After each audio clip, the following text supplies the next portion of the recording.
Hello दोस्तों, स्वागत है इन्फिनिटी क्लासेस के इस यूट्यूब चैनल में।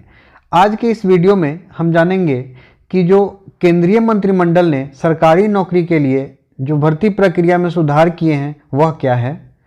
साथ ही एनआरए के बारे में जानेंगे, सीईटी के बारे में जानेंगे और इनके आने से क्या बदलाव होंगे, सीईटी के बेस पे क्या डायरेक्ट नौकरी मिलेंगे और साथ ही साथ सीईटी की पूरी प्रक्रिया को समझेंगे। तो चलिए आज का यह वीडियो शुरू करते हैं। दोस्तों, केंद्रीय मंत्रिमंडल ने सरकारी नौकरी के लिए भर्ती प्रक्रिया में सुधार के उद्देश्य से एनआरए के गठन को 19 अगस्त यानी बुधवार को मंजूरी दी।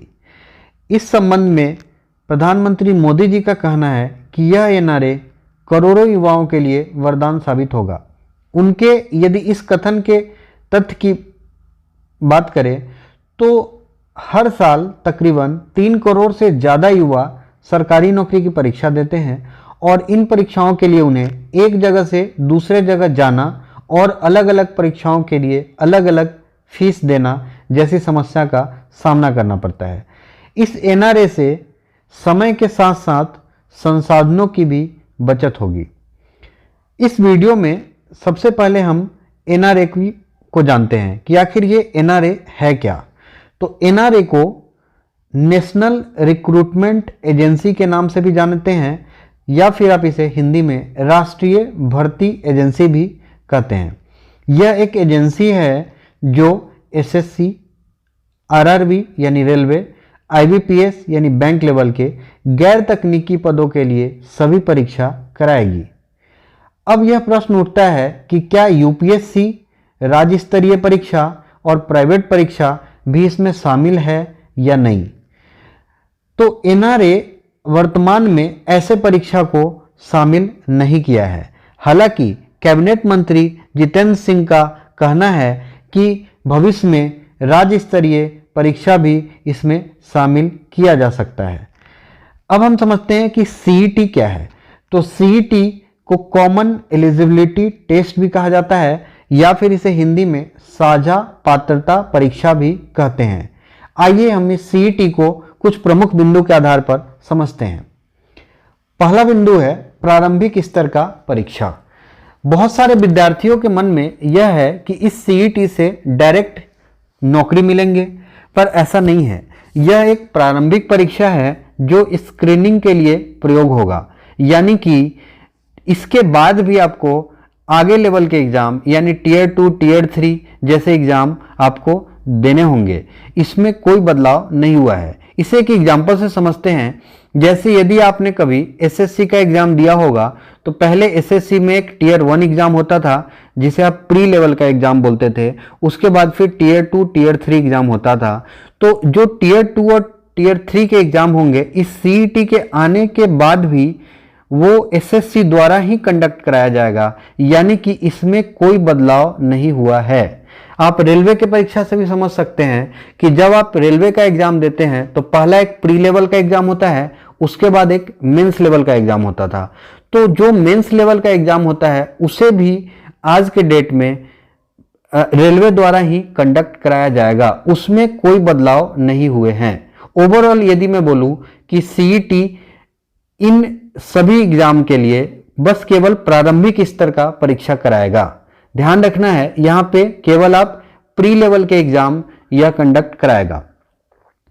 सीईटी एक ऑनलाइन परीक्षा है जो वर्ष में 2 बार आयोजित होंगे। वर्ष में 2 बार होने वाला यह परीक्षा यह एनआरए द्वारा कराया जाएगा। साथ ही यह जो ऑनलाइन परीक्षा होगा वो एमसीक्यू लेवल का होगा, मल्टीपल चॉइस क्वेश्चन होगा और इसे कुल 12 भाषा में आयोजित की जाएगी।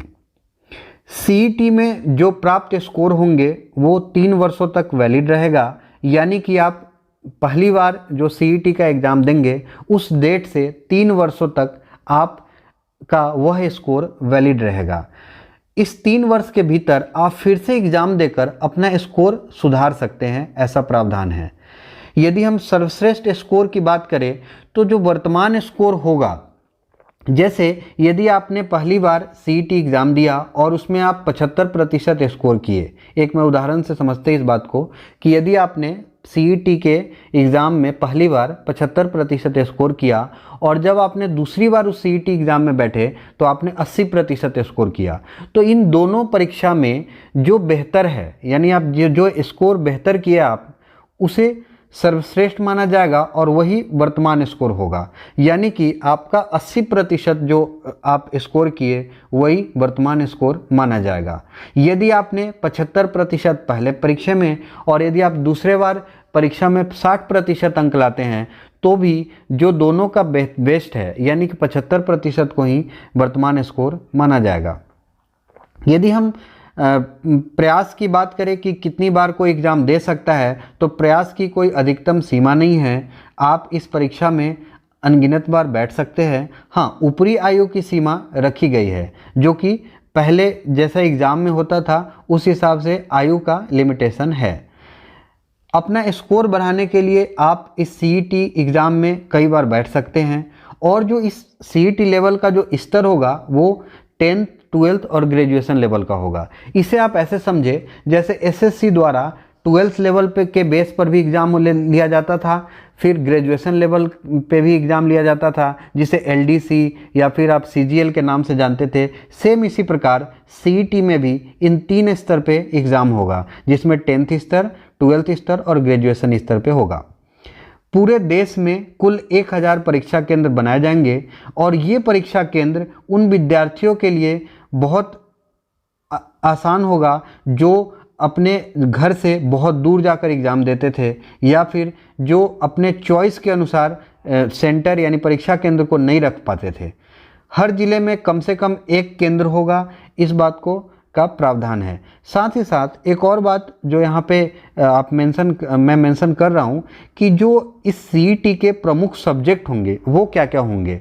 तो जहाँ तक सब्जेक्ट की बात है तो अभी ऐसा कुछ मेंशन तो है नहीं, लेकिन इतना तय मानो आप कि मैथ्स, एप्टी यानी रीजनिंग और जीएस, ये 3 सब्जेक्ट तो रहेंगे ही रहेंगे। हाँ, भाषा आधारित जो भी सब्जेक्ट है उसे शामिल करने न करने का अभी निर्णय नहीं लिया गया है।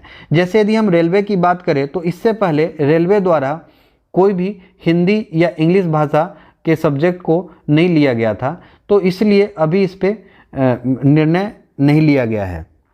यदि हम बात करें आगे कि सीईटी के क्या क्या फ़ायदे हैं, तो सबसे पहला फ़ायदा है कि आप बार बार जो परीक्षा का फीस देते थे इन सब से आप फ्री हो जाएंगे। यानी कि आप एक ही एग्ज़ाम के लिए जैसे अलग अलग अभी वर्तमान परिवेश में आप जैसे जैसे एग्ज़ाम देते हैं उसके हिसाब से अलग अलग फीस देना होता है, इन सब से आपको छुटकारा मिलेगा। भर्ती, सिलेक्शन, जॉब प्लेसमेंट ये सभी आसान हो जाएंगे। उम्मीदवार के रहने, ठहरने और यात्रा इन सभी का खर्च बचेगा क्योंकि सभी ज़िले में परीक्षा केंद्र होंगे तो विद्यार्थी अपने हिसाब से उस चॉइस के हिसाब से परीक्षा केंद्र को सेलेक्ट करेगा और वहाँ एग्ज़ाम देगा, तो इस तरह वित्तीय बोझ भी कम होंगे। प्रत्येक ज़िले में परीक्षा केंद्र होने से उम्मीदवार आसानी से पहुँच पाएगा। तो ये सब कुछ फ़ायदे हैं जो सीईटी के होने से यह विद्यार्थियों को फ़ायदा होगा। यह सीईटी एग्ज़ाम 2021 से लागू हो जाएंगे और सबसे पहले बैंक और एसएससी में ये लागू होंगे। तो इस वीडियो में इतना ही, मिलते हैं नए वीडियो में एक नए टॉपिक के साथ।